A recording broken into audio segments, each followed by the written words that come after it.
បងនឹងព្យាយាមកែតម្រូវជាមួយអូនឲ្យបានខ្ពស់ជាងមុនស្អាតជាងមុនសឡូនជាងមុនឲ្យបងមានទំនុកចិត្តឡើងវិញជំរាបសួរបងប្អូនដែលកំពុងសិក្សានៅតាមសាកលវិទ្យាល័យតាមពិតទៅបងដឹងមានបងប្អូនខ្លះគឺគាត់ពិតជាមានភាព insecurity សម្រាប់សម្រាប់របស់គាត់ដោយសារអីអាចជាមកគាត់ធំពេកជាមកគាត់ក៏ប៉ិតដែលទទួលការបូលីពីដើមមកហើយគាត់ឈប់កញ្ចក់ហមណៃគាត់តែងតែមានអារម្មណ៍មួយថាអូ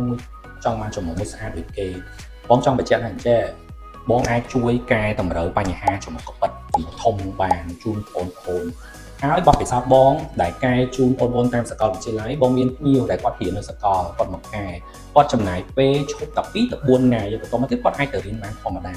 ចឹងបងប្អូនរៀនតាមសាកលចង់កាយសម្ផស្សបងប្អូនអត់សូវមានពេលបងប្អូនមានឈប់ពីសមត្ថការត្រឹម2អាទិត្យ3អាទិត្យគឺគ្រប់គ្រាន់ហើយដោយសារអីយើងកែនេះបើតាមពិតទៅឈប់តែ2ទៅ4ថ្ងៃក៏បានដែរបងនឹងព្យាយាមកែតម្រូវជាមួយអូនឲ្យបានខ្ពស់ជាងមុនស្អាតជាងមុនសឡូនជាងមុនឲ្យបងមានទំនុកចិត្តឡើងវិញហើយសម្រាប់តម្លៃអីសម្រាប់បងប្អូនតាមសាកលបងមានតម្លៃពិសេសជូនទៀតហើយពីបងទៅគោលដៅបងចង់ឲ្យបងប្អូនស្អាតទាំងអស់គ្នាឲ្យបងប្អូនមានទំនុកចិត្តឡើងវិញមិនមែនផ្ដោតតែលើរឿងតលុយទេអញ្ចឹង